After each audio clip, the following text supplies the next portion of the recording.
Oi, gente, boa noite. Vou só esperar o pessoal entrar e aqui se pra eu chamar ela.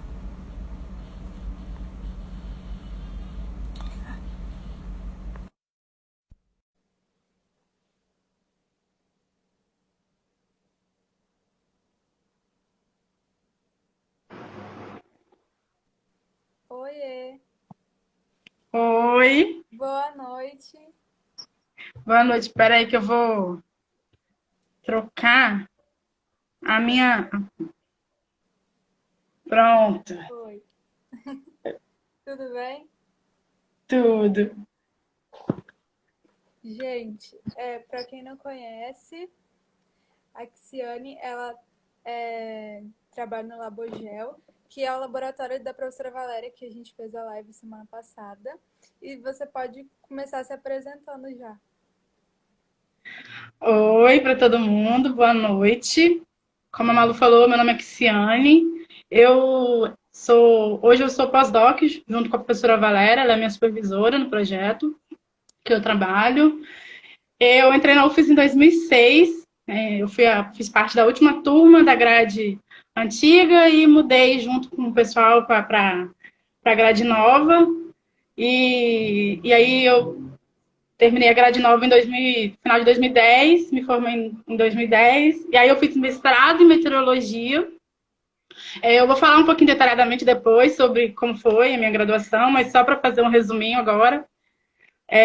Eu fiz mestrado em meteorologia pela UFRJ, eu trabalhei com variabilidade climática na época, e aí eu me formei em maio de 2013 na UFRJ. Em agosto de 2013, em setembro de 2013, eu entrei para o doutorado. Em novembro, eu comecei a dar aula para oceanografia no departamento e dei aula por um ano. E em abril de 2018, eu terminei o doutorado. E aí, de lá para cá, eu tenho trabalhado como pós-doc junto com a professora Valéria Quaresma. Falando um pouquinho da minha experiência, assim, na graduação, eu comecei, como a gente mudou de grade na época, nós ficamos, o pessoal que mudou de grade, nós somos mais ou menos uns 12 alunos, nós ficamos com um pouco de tempo livre, né? Coisa que é rara na oceanografia hoje em dia. Né? Mas como a gente já tinha feito parte das matérias, e aí foi quando grande parte da galera, inclusive eu, eu entrei para fazer iniciação científica. Uhum. Aí, minha primeira iniciação científica foi com ondas e marés. Eu trabalhei com o professor Júlio Chacaltano na época.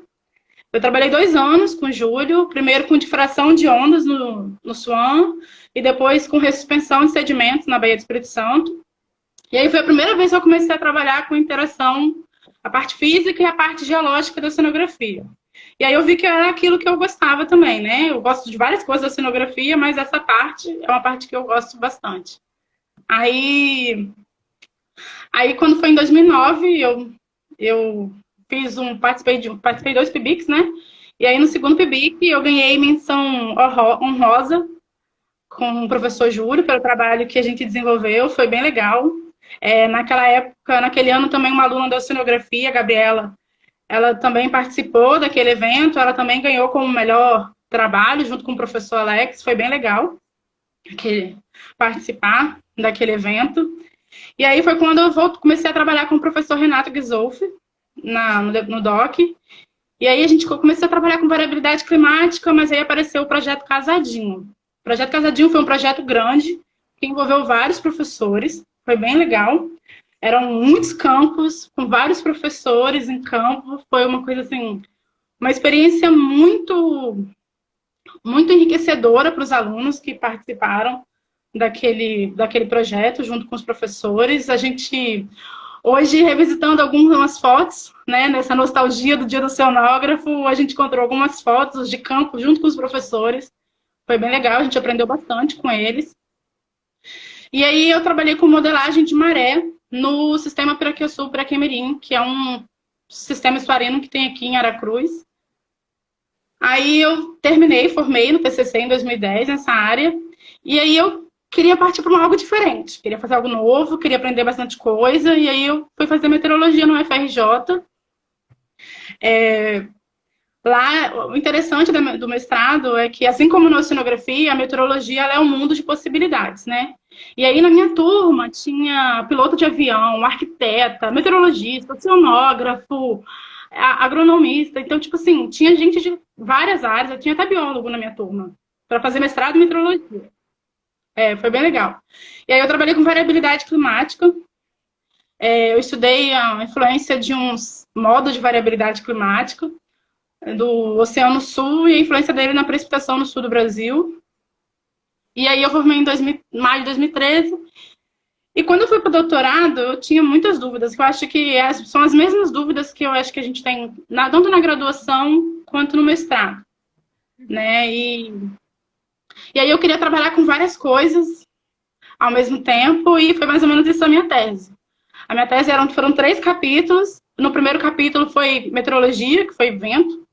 Segundo capítulo foi climatologia hidrológica, eu trabalhei com Rio Doce.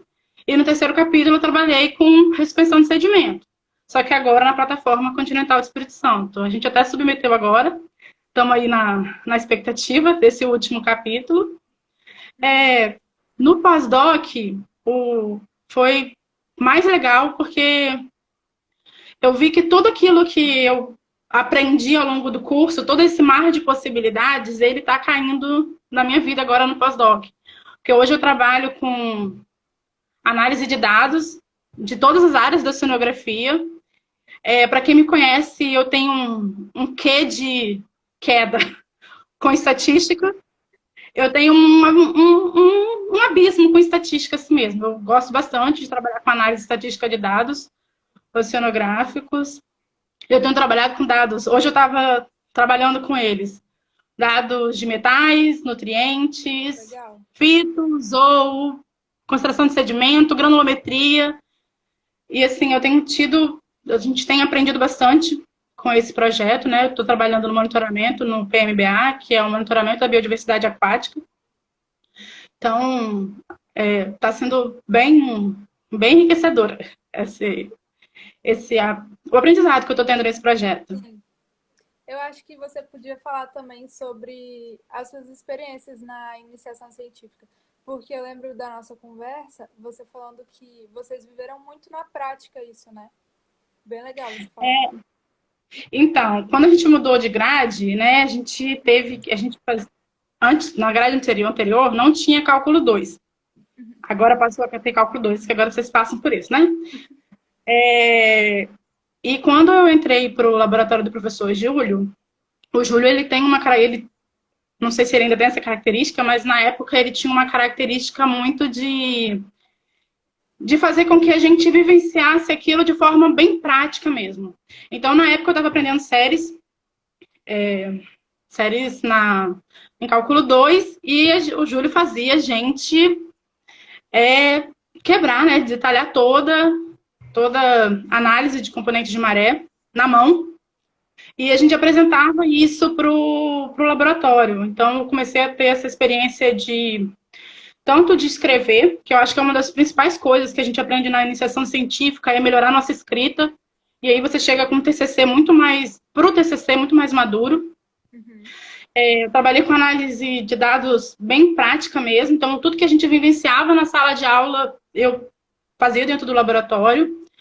E o Júlio, ele ao mesmo tempo que ele dava essa liberdade para que a gente aprendesse na prática mesmo ali, vivenciando aquilo que a gente vinha na sala de aula dentro do laboratório, ao mesmo tempo ele dava uma certa liberdade para que a gente desenvolvesse o trabalho. E também, quando ele chegava, ele estava junto. Então, isso era uma das coisas assim, bem interessantes. E quando eu mudei para trabalhar com Casadinho, trabalhei com os professores, então a gente tinha uma vivência diária, por causa do projeto, com vários professores. E isso foi uma das coisas que eu acho que mais enriqueceu. Eu acho que não só a mim, mas eu acho que toda a minha turma. A vivência direta com os professores, né?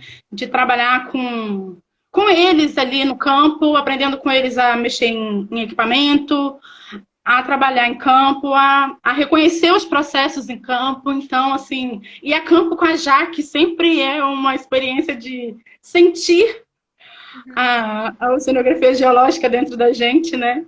A gente ver o sedimento falando com a gente, e isso fazia muito sentido quando a gente ia a campo com ela. Então, no Casadinho, a gente teve experiência em campo com todos os professores. Todos os professores. Então, o contato muito próximo com eles, eu acho que foi uma das coisas que mais enriqueceu, não só a mim, mas eu acho que toda a galera que formou com a gente. As turmas anteriores, elas não tinham tanta fatorização, como a gente vê hoje em dia, né, de formar poucos alunos. Então, as turmas sempre eram bem grandes, as turmas eram muito unidas e, junto com os professores, era bem interessante. Então, assim, eu lembro de sala de aula que a gente conversava simplesmente passava a aula inteira da Valéria conversando sobre um problema ambiental específico, e a troca era muito significativa, e quando a gente foi fazer o artigo junto com ela, a troca foi maior ainda, e trouxe bastante conhecimento para todo mundo. Uhum. E essa mudança na grade, eu acho que dificultou um pouco isso, né? Eu acho que Porque aumentou a parte de cálculo, também as outras matérias, né? eu acho que foram as duas coisas. Tanto, eu lembro que na conversa com vocês eu falei um pouco da pós-graduação, né? Que vocês têm mais contato com os alunos de pós-graduação do que com os professores em si. Eu tô falando fora de sala de aula, né? Fora de sala de aula, vocês acabam tendo mais contato com... E na minha época não tinha os alunos de pós-graduação. Então a gente tinha esse contato maior com ele. E realmente, a grade nova, a carga horária de vocês é muito grande, é uma das maiores do curso. Então, assim, a gente começou a ver os efeitos de uma carga horária desse tamanho, com muitas disciplinas, são 7 disciplinas no primeiro e no segundo período, e você sai, eu lembro que, tipo assim, eu não passei tanto por isso, porque como a gente fez o primeiro ano de graduação na grade antiga, então na grade nova a gente só fez as disciplinas que a gente ainda não tinha feito, né? Mas eu via os meus colegas de classe saindo de uma aula, que é o que acontece hoje com vocês, de 7 às 9 aula de geologia, de 9 às 11 aula de cálculo, e à tarde, depois do almoço, vocês têm aula de estatística e de biologia vegetal, por exemplo.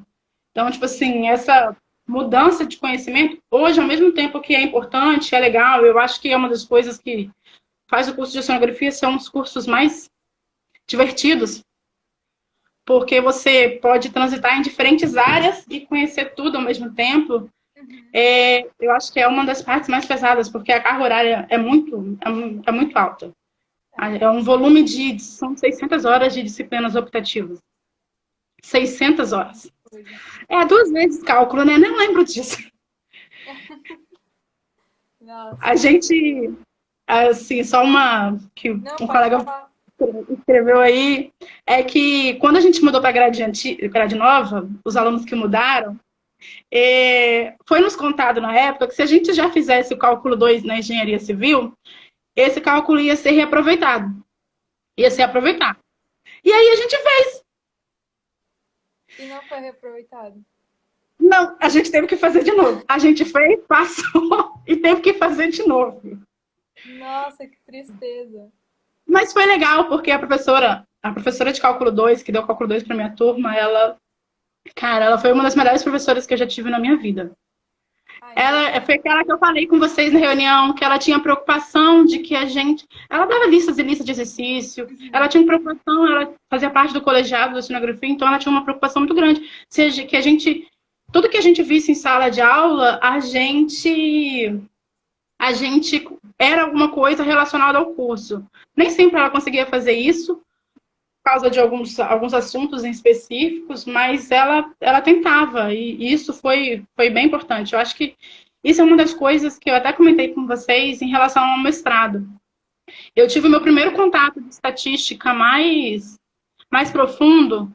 A gente fez estatística na graduação, igual vocês fazem, mas, tipo, naquela época era numa bola com 10 urnas brancas e azuis. Qual a probabilidade de você tirar uma bola azul, sendo que são 5 vermelhas, 5 brancas, sei lá. E no mestrado, todos os exemplos que eu fazia na disciplina de estatística eram voltados para a meteorologia. Inclusive, a minha professora, que foi minha orientadora de mestrado, a professora Juste, ela tinha preocupação de dar exemplos de todas as áreas. Porque, como eu disse, ali tinham gente que trabalhava era piloto de avião, tinha arquiteto, tinha físico, tinha oceanógrafo. Então, ela fazia questão de que a gente fizesse exemplos para a área de estatística. E aí eu vi que, tipo assim, pelo amor de Deus, calma aí então. Então quer dizer que tudo aquilo que eu vi, que eu achei que não servia para nada, é tudo. E aí foi que começou essa relação de amor com a análise de dados. É legal porque você consegue ver na prática, né? Como você vai usar aquilo. Você não fica só nos números. Foi mais ou menos isso aí mesmo, que tanto que assim, a minha tese de mestrado, a minha dissertação de mestrado foi análise multivariada. Eu trabalhei com 6 campos, Nossa. acho que foi 6 não, 5. TSM, pressão, umidade, precipitação, temperatura do ar, isso.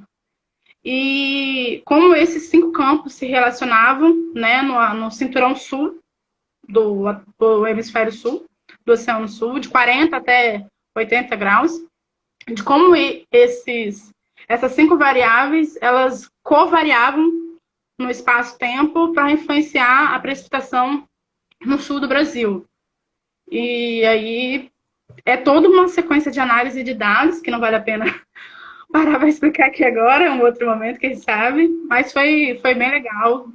E aí agora no mestrado eu estou começando a trabalhar com machine learning, que uma vez acho que eu até conversei com as meninas da Ecoceano, que a gente talvez iria dar, né, como machine learning é aplicado na oceanografia, que são basicamente a inteligência artificial, né, de você ensinar um determinado programa, ele entender os dados, entender o padrão dos dados, e então conseguir prever padrão de covariabilidade entre as variáveis, ou que variável mais influencia em outra, e tem sido utilizado para tudo, para todas as áreas.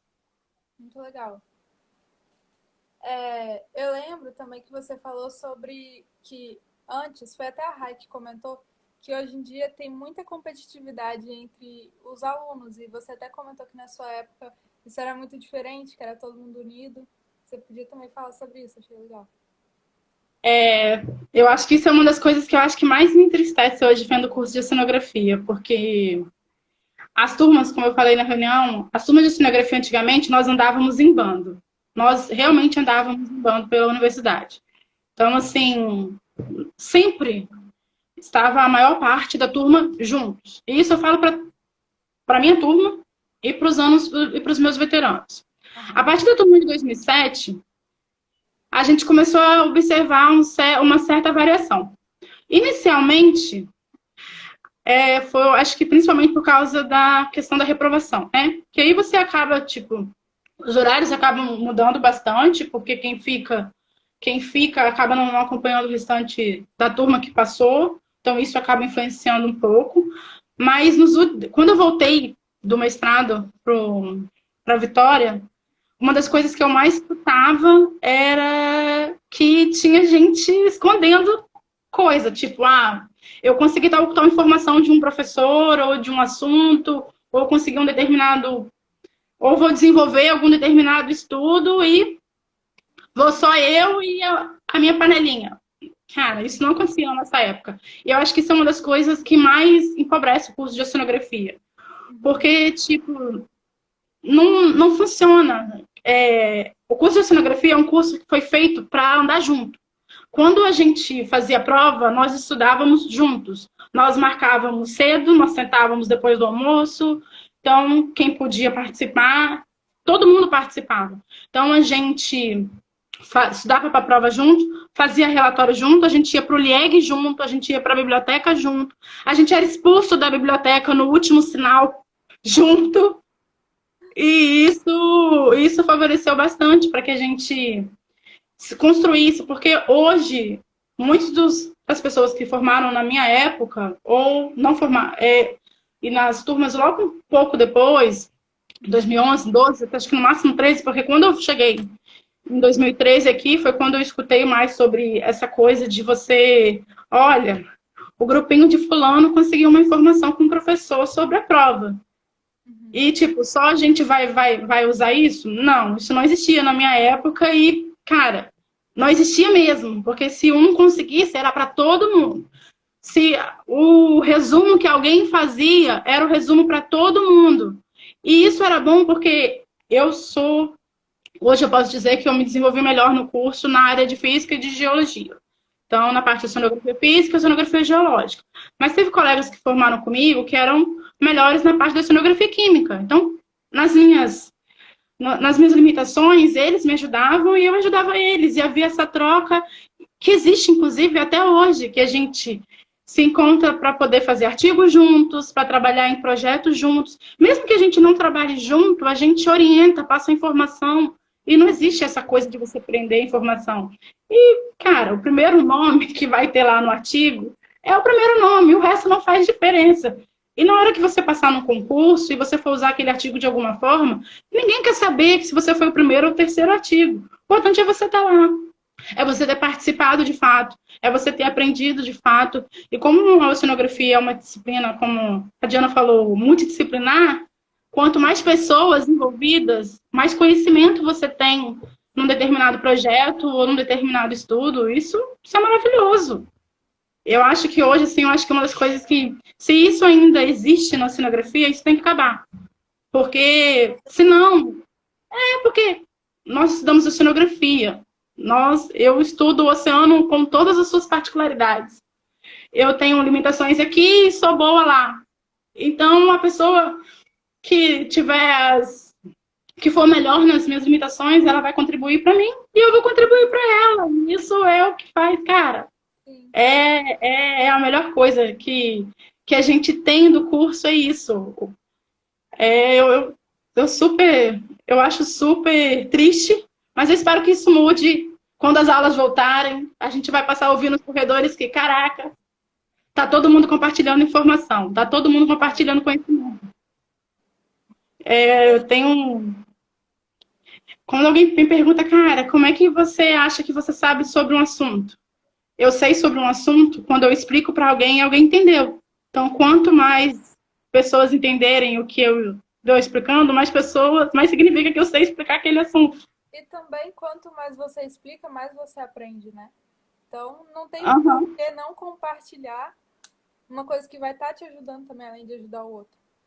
Exatamente. E às vezes a gente esquece de um detalhe que aquela outra pessoa pode chamar a nossa atenção para aquilo e dizer, olha, será que não é isso? Ou será que se você fizer mais assim, trabalhar com essa ferramenta não vai te dar um produto melhor?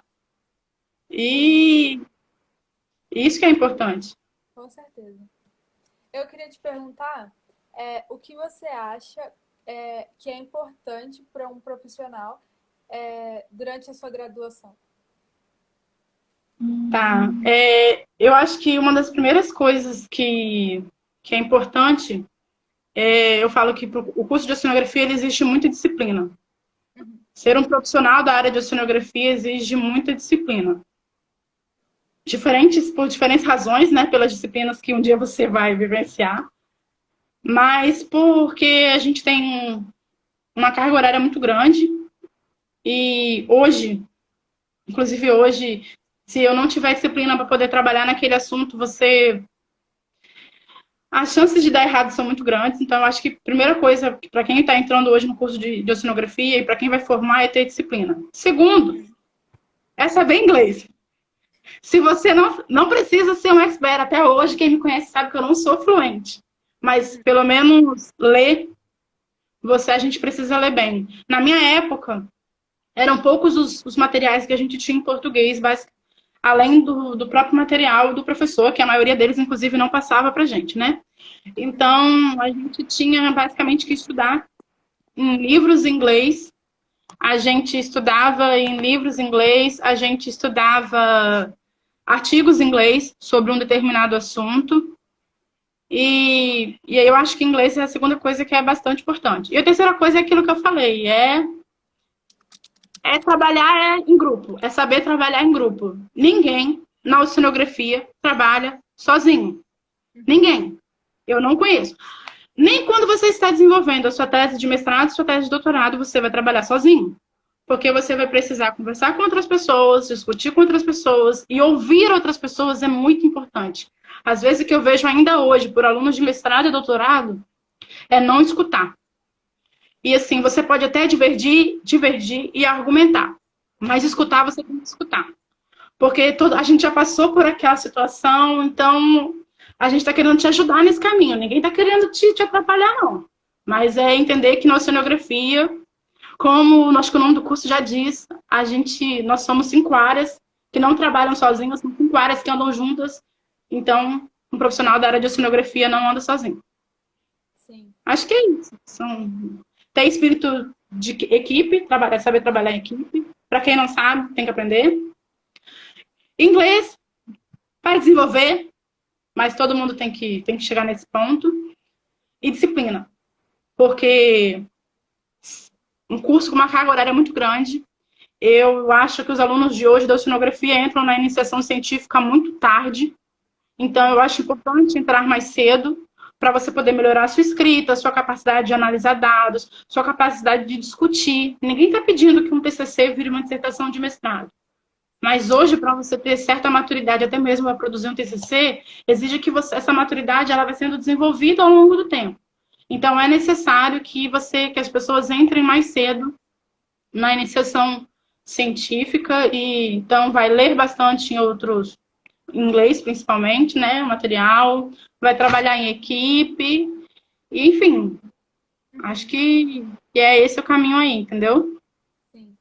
Gente, antes de eu perguntar a próxima coisa para a Kissy, eu queria dizer que se vocês quiserem mandar pergunta para ela, é só colocar aí na caixinha que depois a gente pergunta. Eu queria que você falasse agora sobre a representatividade negra de você como mulher negra pós-doc no laboratório, no mercado de trabalho, dentro do curso. E pode falar.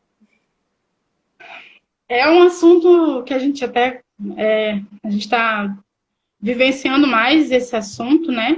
Nesses últimos dias, nessa última semana. São quase 15 dias vivenciando esse assunto. E eu acho que dentro da oceanografia hoje, é uma das coisas que eu falei para vocês, eu fico muito feliz quando eu vejo alunos pretos naquele corredor do DOC. Na minha época era muito raro. Raro mesmo. Uma turma de 30, nós éramos menos que 5 sempre. Para todas as turmas, acho que de 2008 para baixo. 2009 eu não posso dizer porque eu já começo a não lembrar mais de todos os alunos. Mas de 2008 para baixo, alunos pretos em curso de oceanografia era raro. Eu nunca passei por uma situação muito explícita de me sentir limitada dentro do curso. Mas eu acho que nenhum dos professores nunca foram explícitos e a maioria dos professores, eu trabalhei não trabalhei, mas tive aula com todos eles, eles sempre são muito respeitadores e nunca me olharam desse jeito diferente. Eu já passei por situações dentro da UFES e eu acho que atirei a primeira pedra aquele preto que nunca passou. Como mulher, uma coisa que aconteceu no curso de oceanografia é que antigamente a maioria dos alunos eram homens. Então nós éramos menos, nós mulheres éramos poucos, e havia essa questão da procura por trabalho também, principalmente embarcado, que havia um certo problema, mas a gente tem uma professora que é minha chefe hoje, Valéria Quaresma, que sempre brigou muito por isso, e eu nunca vou me esquecer do discurso dela na nossa formatura, na nossa cerimônia de formatura, sobre mulher trabalhando embarcadas. Eu nunca vou me esquecer de um campo do Alex que a gente fez em Guarapari, na disciplina, acho que de Morfofu, em que o mar estava um pouco agitado e quem puxou draga foi mulher. Então, na oceanografia, nós nunca, pelo menos nesse curso, a gente nunca passou por uma situação, mas no mercado de trabalho a gente fica sabendo principalmente com a questão de trabalhar embarcado. Nos laboratórios, foi interessante que nos laboratórios que eu trabalhei, no início, quando eu trabalhei com o professor Júlio, acho que de mulher no laboratório só tínhamos eu e a Prússia, e quando eu saí tinha mais uma menina que entrou. E depois, quando eu fui trabalhar com o Guizolfei, já tinham mais meninas, e aí no mestrado, lá é um pouco diferente daqui, lá na meteorologia da UFRJ, essa questão dos laboratórios é um pouco diferente. E quando eu voltei para trabalhar no doutorado, a coisa estava invertida. Porque no Labogel, nós somos maioria mulheres. E tem mulheres de todas as cores lá. E cor nunca foi uma questão dentro daquele laboratório. E isso é uma das coisas que eu mais me orgulho de trabalhar com minha chefe, que cor nunca foi uma questão, sexo nunca foi uma questão, idade nunca foi uma questão. Então, todo mundo trabalha, todo mundo tem condição, todo mundo faz, todo mundo participa, todo mundo produz. Na oceanografia, falando, eu acho que não na oceanografia, mas falando uma experiência que eu tive, e foi até que eu comentei com vocês, no segundo PIBIC, quando eu ganhei a menção rosa e a Gabriela ganhou como melhor prêmio, nós éramos em 2 meninas, eu acho, e um rapaz. E um dos caras que estavam avaliando o trabalho perguntaram tanto para mim quanto para a Gabriela, perguntou para mim, para a Gabriela, se tínhamos sido nós que a gente tinha feito, se o trabalho a gente que tinha feito, que o trabalho era muito bom. Então ele perguntou assim, nosso trabalho está muito bom, está excelente. Foi vocês que fizeram? E naquele momento eu vi que, tipo assim, a Gabriela ela é parda também, e não vi que a questão ali foi uma questão de cor, foi uma questão, acho que, de sexo mesmo, de achar que uma mulher... A pergunta sempre vem depois, é aquela que olha assim, fala, você pergunta por quê, e aí a pessoa fala, não, mas é porque você parece nova, né? Aí fala, cara, é um PIBIC, é um trabalho de graduação, você queria que eu tivesse pensando.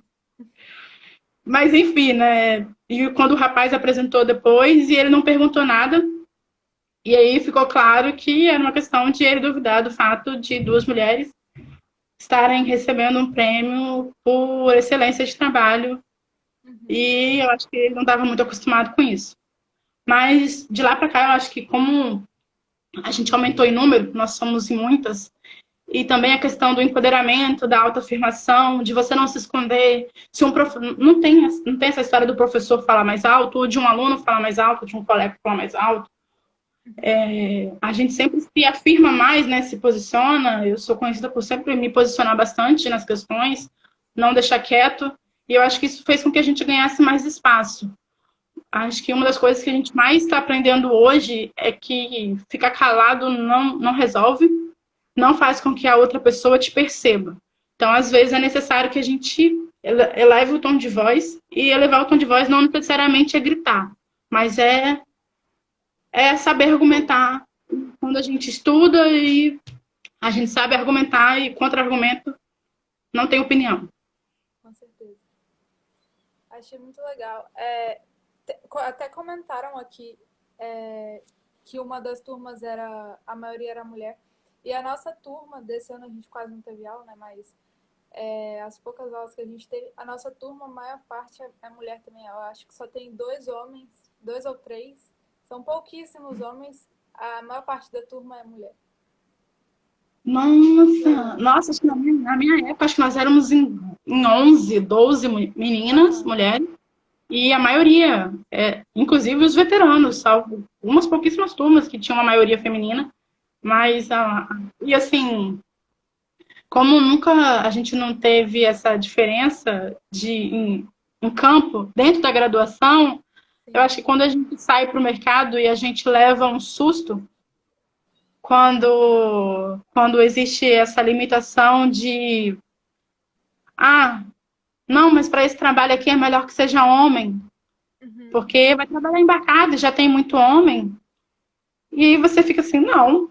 E eu vejo colegas minhas hoje relatando que elas ainda passam por isso, de quando elas estão trabalhando embarcada, de que alguns homens ainda têm problemas de serem comandados. Eu acho que a questão mesmo é uma questão de que você tem que trabalhar isso aqui você, entendeu? No caso, os homens, que tem problema com isso. Porque se você não aceita ser comandado, não é ser mandado, é ser liderado. Eu acho que esse é o problema das pessoas, elas meio que confundem que, tipo, o fato de você ter uma mulher como chefe, como líder, não significa que ela está mandando em você. Ela só é a responsável pelo trabalho. E você tem que respeitar, né? É necessário ter esse respeito, mas... Por isso que eu acho que hoje, principalmente na era da internet, viu qualquer trabalho que coloque lá preferencialmente mulher, denuncie. Uhum. Denunciar não vai dar nada. Talvez não dê nada, mas a pessoa pelo menos vai se sentir envergonhada de estar fazendo Sim. esse tipo de limitação. Até, como você mesmo disse, se na oceanografia hoje da UFES estão formando maioria mulheres, eles vão ter um certo problema se eles continuarem nessa de só quererem homens para o trabalho. Verdade. Eu não tenho mais perguntas. Alguém tem pergunta? Pode mandar aí. Se você quiser falar mais alguma coisa. Como eu falei para você, eu falo pouco, né? É, eu falo bastante. Mas falando um pouquinho mais sobre a minha experiência no doutorado, sobre o mestrado, eu acho que muitos alunos na graduação hoje, eles terminam um pouco com medo de formar. Sobre a questão do mestrado e do doutorado. E uma coisa que eu comentei na reunião foi que eu tenho colegas hoje de classe que estudaram comigo, que fizeram graduação comigo, e alguns deles fizeram até mestrado, que estão trabalhando em diferentes áreas, tanto da oceanografia, áreas ambientais, diferentes áreas, e outros até saíram da área de oceanografia. Mas o mestrado e o doutorado, as pessoas, algumas vezes, eu acho que elas têm medo. E um dos medos que eu acho que as pessoas têm é falta de iniciação científica, que é uma das coisas que você perguntou no início e pediu para eu comentar mais. Sim. O processo de iniciação científica, ele é um processo de que você aprende a transformar tudo que você aprendeu em sala de aula em um trabalho mais prático. Mesmo que a gente, em algumas disciplinas, exijam que a gente tenha campo, e aí a gente vai fazer um relatório, vai fazer uma análise de dados, como acontece em biologia pesqueira, sedimentologia, morfologia, Mofofu, né? A gente tem... É diferente de você estar realmente no trabalho de iniciação científica, de que ali você é responsável pelaquela análise e de que você vai produzir um dado.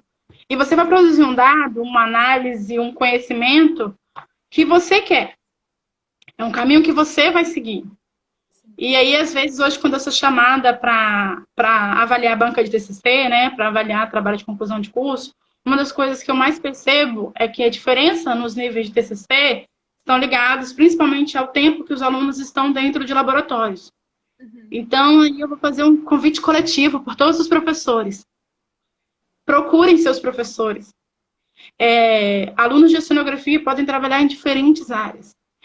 E, assim, da mesma forma que eu mudei de laboratório, mesmo ficando dentro da oceanografia física ao longo da graduação, pessoas que eu conheço, que formaram comigo ou não formaram comigo, mas trabalharam em diferentes laboratórios. Alguns estiveram dentro da oceanografia física, depois terminaram na química.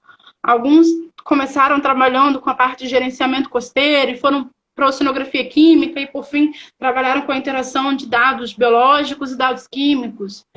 E só que a gente só vai entender o que a gente realmente quer fazer no mestrado a partir do momento que a gente for desenvolvendo um trabalho. Então, trabalhar e ir cada vez mais para dentro dos laboratórios, mesmo que você vá mudar depois, mesmo que você fique lá 6 meses ou 2 meses, veja que não é aquilo que você quer, pelo menos eu acho importante ir. Porque vai ser passado um trabalho para você, você vai ler sobre um determinado assunto, então você vai aprender sobre um determinado assunto que normalmente, às vezes, não dá tempo de aprender dentro de sala de aula. Você vai aprender uma determinada análise, um software, que normalmente uma das coisas que mais aconteceu comigo foi que, assim, diferentes softwares da oceanografia, programas que, principalmente da área de oceanografia física, que a gente praticamente não tinha contato durante a graduação, durante o mestrado, eles brotavam. Tipo assim, são muitas possibilidades, livres e pagas, fáceis e difíceis, alguns, maioria mais difícil do que fácil, enfim. Mas eu acho que dentro da iniciação científica, é importante que você tenha esse contato, né? Com diferentes trabalhos, com diferentes áreas, e vai te dar chance de ter um contato maior com os professores como pesquisadores. E até mesmo para quando a gente formar, vocês formarem, vocês terem mais essa decisão de eu quero fazer um mestrado ou eu quero ir para o mercado de trabalho. ou eu estou indo para o mestrado porque é uma opção mais segura do que eu me arriscar no mercado de trabalho, entendeu? E eu acho que é isso. Eu acho que uma das coisas que tem que ficar mais, que eu quero passar mais a mensagem é que desenvolvam trabalhos de iniciação científica, procurem os professores. Cara, eu sempre quis trabalhar com isso. Professor, olha, eu tenho uma ideia. Às vezes o professor vai falando um negócio em sala de aula, eu vi uma coisa, eu li sobre isso. Acho que uma das coisas que também precisa aprender mais, acontecer mais com os alunos que estão formando, é ler um pouco mais, ter poder de síntese, porque às vezes a gente vê que existe um certo problema de.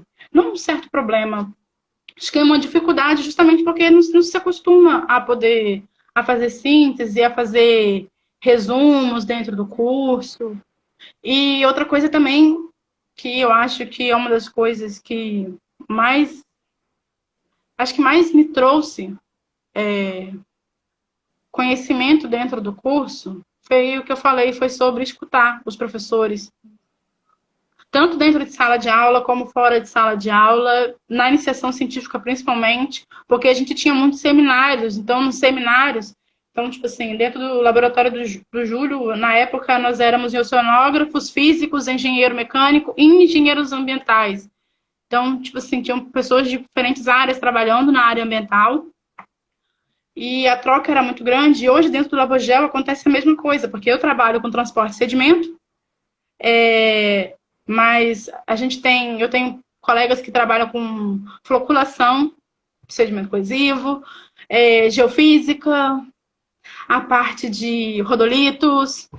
Então, assim, são diferentes áreas dentro de um mesmo laboratório, e quando a gente senta para o seminário, até hoje eu continuo aprendendo, da mesma forma que meus colegas continuam aprendendo sobre diferentes assuntos. Então, por isso que, tipo, no nosso caso, os alunos de iniciação científica são convidados para os seminários do Labogel. E dentro de outros também, que a gente fica sabendo do laboratório do professor Jean, no laboratório do professor Gisolfi. Então, assim, não tenham receio. Não deu certo? Muda de área, muda de professor. Às vezes você quer trabalhar com aquele assunto, mas não quer trabalhar com aquele professor. Muda de professor, que você consegue trabalhar com aquele mesmo assunto. Acho que... Ah! E vão para congressos. Não deixem de ir, por favor. Congresso da área de oceanografia são os melhores. Os melhores. É sério. É verdade esse bilhete. Perguntaram, a Laísa, eu acho que é assim que pronuncia o nome dela, perguntou se você sempre soube que queria ser oceanógrafa. Não. Eu ia ser. Eu fui uma criança que ia ser juíza, depois eu ia ser astrônoma, e por fim eu ia ser bióloga. Então, quando eu tentei o vestibular pela primeira vez, eu tentei o vestibular para biologia. Mas eu odeio química. E aí vi que não era para mim. E também eu odeio a parte de células.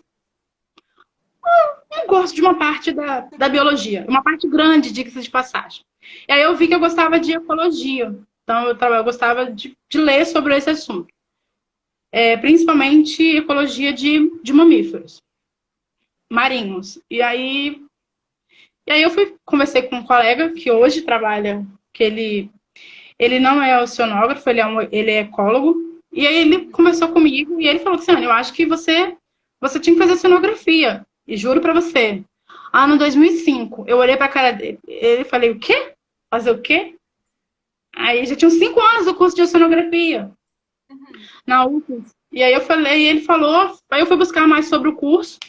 Na época eu já, e aí tinham colegas que estudavam comigo, que iam prestar vestibular para o curso também de oceanografia, um deles até passou e formou comigo, a gente fez pré-vestibular junto, a gente fez graduação junto, e hoje ele está dentro do laboratório junto com a professora Valéria Quaresma, e aí eu fui, e aí eu gostei mais da parte de oceanografia, e quando eu entrei para fazer oceanografia, eu ia trabalhar com ecologia de mamíferos marinhos, só que não, hoje eu trabalho com interação com interação, principalmente de dados físicos, né, dos processos hidrodinâmicos e transporte de sedimento. Trabalho também com a parte de interação hidrometeo-oceanográfica, de uma forma geral. Basicamente foi isso aí. Uma coisa que a gente conversou foi... Não, Foi pode falar. sobre desculpa, foi sobre a feira de cursos. De Sim, como a feira de cursos hoje é importante, porque na minha época, eu nem sei se tinha, mas eu lembro que ela não era tão amplamente divulgada, e como o lance da internet não era uma coisa também tão ampla, não, acho que se naquela época a feira de cursos fosse mais divulgada, ia ser mais, eu iria teria tido um contato anterior com o curso de oceanografia. sim. É muito importante, porque eu vejo que muita gente entra hoje na faculdade, não conhecia o curso e conheceu pela feira. Bem legal. Perguntaram em que momento que a oceanografia te chamou pra vida. A Carol perguntou, Carol Greu. E em que momento a oceanografia me chamou para a vida? Nossa, A que pergunta oceanofísica. profunda. Ah, eu acho, assim, para quem me conhece, sabe que eu tenho um problema muito sério com embarque. Uhum. Eu passo mal, mas muito mal mesmo. Com barco parado numa piscina, eu tô passando mal. E no projeto Casadinho, acho que pela primeira vez, eu tive um contato com todas as áreas do curso fora da sala de aula. E com os professores, e a gente vê uma coisa, vê em campo, de forma integrada. A gente assistia às dissertações de mestrado, que estavam começando a se desenvolver naquela época, e os próprios TCCs dos alunos de graduação. E aí eu vi que a oceanografia era muito mais até do que eu imaginava que era. Porque eu confesso que até meio durante o curso, eu achei que eu não fosse ficar muito tempo na área de oceanografia. Porque, por causa dessa questão do embarque, porque era difícil eu mensurar isso e trabalhar só com modelagem não era uma coisa que me agradava muito. Eu trabalhei com modelagem numérica, né? Modelos numéricos, e é uma coisa que não me agradava muito, e eu achava que uma hora eu ia acabar saindo da oceanografia. E aí, durante o projeto Casadinho, eu vi que eu não precisava sair e que embarcar, a gente embarcava, embora algumas pessoas possam dizer que aquilo não pode ser chamado de embarque, mas foi um embarque porque eu estava dentro de um barco. A gente via de forma integrada os fatores, se relacionando os horários que a gente ia para campo, identificar os diferentes processos. E aí foi bem, acho que foi nesse momento. Eu queria trabalhar com cenografia e eu queria trabalhar com interação oceano-atmosfera de todas as formas que fossem possíveis. E eu acho coisas que eu consigo manter até hoje. No doutorado, eu trabalho com interação oceano-atmosfera. De diferentes formas, em diferentes escalas espaço-temporais. Isso é uma outra coisa que eu acho massa na oceanografia. Tem processo em qualquer escala espaço-temporal e você pode trabalhar. E na época do caso, e eu fui trazendo isso para mim. E acho que foi quando eu comecei mais a amadurecer até como profissional, do que eu era capaz, de como eu podia ajudar e o que eu podia fazer. Eu, eu sempre fui uma pessoa muito mais focada na parte da análise, de pegar o dado e analisar. Porque eu tinha uma certa dificuldade com as outras partes práticas do curso, mas ali no projeto Casadinho a gente vivenciou de forma tão profunda o campo, a coleta, a análise, a produção dos resultados, que ali eu acho que foi ali que nasceu o oceanógrafa, no ano de 2009. Embora eu tenha entrado no curso no ano de 2006, e eu vim trabalhando com coisas que eu gostava, mas eu acho que a oceanógrafa brotou em mim naquele projeto.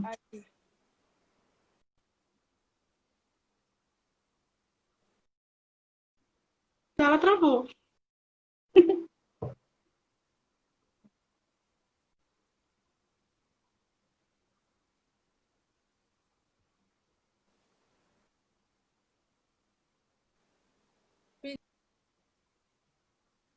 Pediram para você Você pode falar um falar de pouco novo? sobre a importância do seu trabalho que está em desenvolvimento sobre o desastre de Mariana.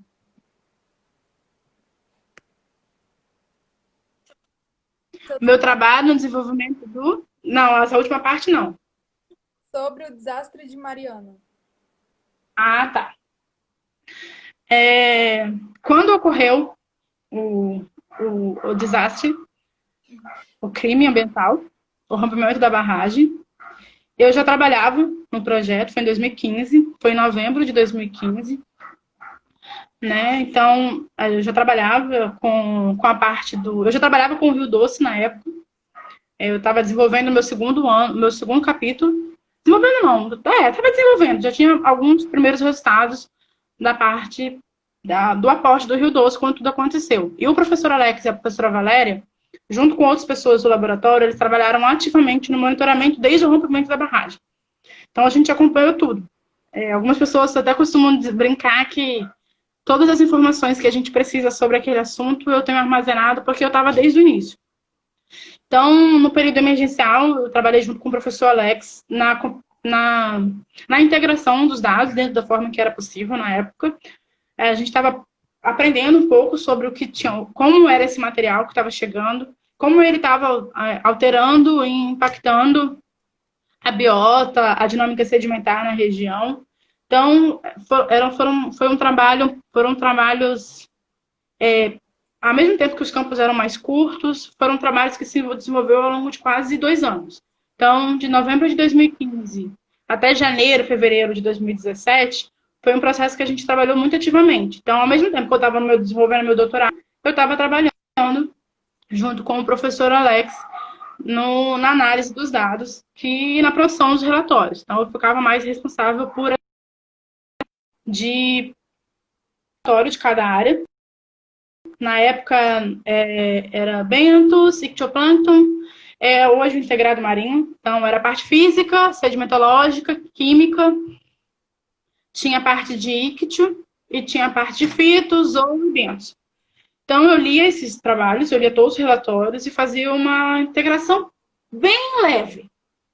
Faz uma compilação de resultados para escrever uma análise final desses dados.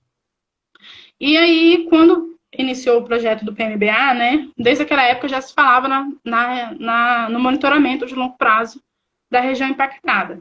E aí foi quando eu comecei a trabalhar, entrei como pós-doc, né, e aí, imagina, olha, foi janeiro, ocorreu em novembro de 2015, janeiro de 2017, foi a parte mais emergencial, que a gente entregou os primeiros relatórios, fevereiro, março de 2017, e aí depois só em julho de 2018 que eu entrei, que o projeto realmente iniciou, e quando eu entrei como pós-doc dentro do projeto de sedimentologia. Então, dentro do projeto de sedimentologia, a minha responsabilidade é analisar como as condições hidrometeorológicas influenciam a dinâmica sedimentar e como o material aportado alterou a dinâmica sedimentar na região. Então, somos acho que em 14 ou 15 pessoas, desde a parte de laboratório até chegar na ponta. E aí, na ponta, na hora da construção e análise final dos resultados, hoje somos o Rafael, eu, a Carol e a professora Valéria. Então, mas hoje, dentro do projeto, a gente tem todo mundo trabalhando em alguma coisa relacionada a identificar como esse material que chegou, ele alterou a dinâmica sedimentar na região da plataforma do Espírito Santo.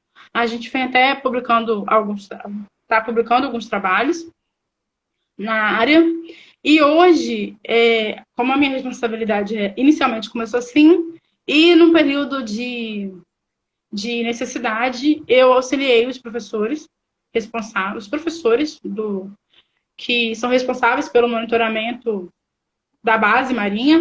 Então, esses mesmos professores da fase emergencial, e agora novamente nós estamos juntos, né? Então, eu e mais algumas pessoas, a gente senta e tenta entender como os dados químicos, os dados físicos, os dados biológicos, e aí a gente coloca fitoplâncton, zooplâncton, bentos, ictioplâncton, como a alteração na dinâmica sedimentar, nas condições na qualidade da água e na qualidade do sedimento estão afetando e estão impactando a biota. Então, hoje eu trabalho com a análise integrada desses dados.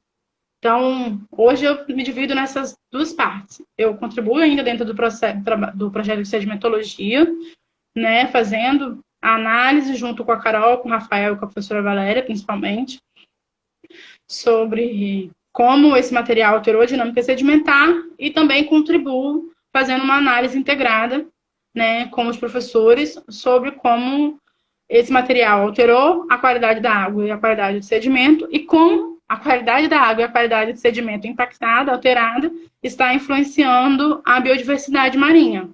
E aí, assim, uma questão bem... Foi, assim... Acho que desde a graduação, eu nunca trabalhei tanto e eu nunca aprendi tanto. Trabalhar, relembrar diversos conceitos, que às vezes a gente acha que não vai usar mais e volta a usar de novo, e aprender novos conceitos, que muita coisa foi... Eu, ao longo desses quase 10 anos, ano completo 10 anos que eu me formei na graduação. E aí, hoje, meu trabalho dentro do PMBA, né? Minha contribuição é essa, tanto trabalhar com análise integrada dos dados, que era uma coisa que eu estava fazendo hoje, inclusive, preparando os dados para poder rodar novas análises e contribuir para identificar os impactos, né? As mudanças na dinâmica sedimentar que foram provocadas por esse material que chegou. Isso, sem querer te cortar, mas a nossa live já está chegando.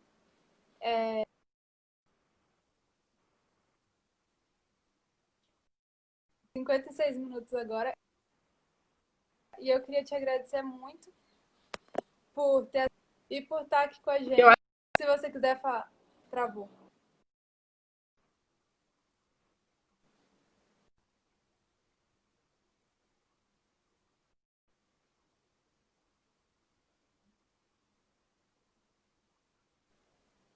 Voltou? Muito por ter aceitado o nosso convite. Falar mais alguma coisa? Temos mais 3 minutinhos. Não. Olha, eu agradeço profundamente o convite. Eu até comentei com meu esposo e com alguns colegas que eu estava muito nervosa, muito ansiosa. Para mim, falar para o curso de oceanografia é bem, bem legal. Eu agradeço profundamente o convite de vocês. Falar no Dia do Oceanógrafo, acho que é uma representatividade muito grande para mim, como mulher negra, pós-doc. Nós somos menos de 1% no Brasil e acho que foi muito legal. Foi muito legal conversar com vocês, dividir as minhas experiências, as coisas que eu acho legal, que eu não acho legal. Obrigada mesmo, de coração, agradeço pelo convite. E aí, a gente está disponível para qualquer convite que vocês queiram fazer, enfim, sobre qualquer coisa. A gente gosta de participar. Coisa aqui. Obrigada, gente. Nossa, obrigada. Então... E aí, como é que fica? Tchau. Obrigada, gente. Não, então eu vou encerrar.